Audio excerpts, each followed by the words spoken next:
Welcome to Raju reviews. అంటే anchor గారు ఒక క్వశ్చన్ అడిగారు. పిఆర్‌కి సంబంధించి మీకు పిఆర్ ఉన్నారట కదా!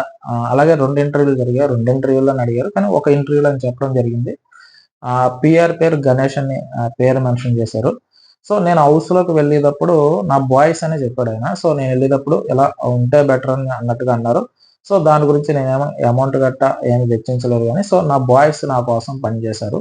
సో, ఉండాలన్నట్టుగానే పీఆర్ టీమ్‌ని తప్ప నేనేదో కావాలని అయితే నేను పెట్టుకోలేదు. కానీ నాకు పీఆర్ టీమ్ అయితే ఉంది.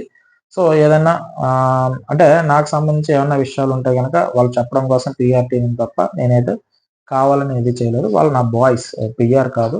వాళ్ళు నా బాయ్స్ అన్నట్టుగా ఆయన చెప్పడం జరిగింది. దాంట్లోనే ఆయన చెప్పాడనమాట. ఏం చెప్పాడంటే గనక బాయ్స్ ట్రస్ట్ ది బాయ్స్. అంటే బాయ్స్‌ని నమ్ముతారు తప్ప అదే ఎవరైతే ఈ గర్ల్స్ ఉన్నారో వేరే గర్ల్‌నయితే నమ్మరు. అంటే ఒక అబ్బాయి అవతల అబ్బాయిని నమ్ముతాడు గానీ, ఒక అమ్మాయి అవతల అమ్మాయిని నమ్మదు అన్నట్టుగా ఆయన చెప్పాడు. సో, నా బాయ్స్ అని చెప్పారు. దీంతో ఏంటంటే ఆయన ఒక ఎగ్జాంపుల్ చెప్పాడు. ఏం చెప్పాడంటే గనక, ఒకవేళ మా వైఫ్ లేదంటే మా పాప ఎవరన్నా ఉంటే గనక నా ఫ్రెండ్‌కి ఫోన్ చేసి, నాకు ఈ రోజు కుదరట్లేదు తీసుకెళ్ళి మీరెక్కడన్నా డ్రాప్ చేస్తారని నేను అడగగలను. సో, వెంటనే నా ఫ్రెండ్ వెళ్లి హెల్ప్ చేయగలడు. అంటే నా ఫ్రెండ్ నేను అడిగిన వెంటనే వెళ్లి హెల్ప్ చేయగలడు. సో, ఆ బాండింగ్ అబ్బాయిల మధ్య ఉంటుంది.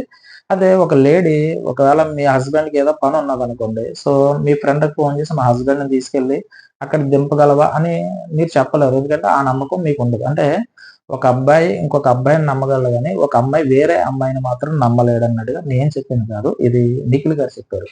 సో, ఇందులో ఏమన్నా మీకేమన్నా అంటే ఇది అవునా? కాదా? ఏటన్నది మీరు కింద కామెంట్ చేయండి. సో, మీ కామెంట్స్ ఏమొస్తాయో ఒకసారి చూద్దాం.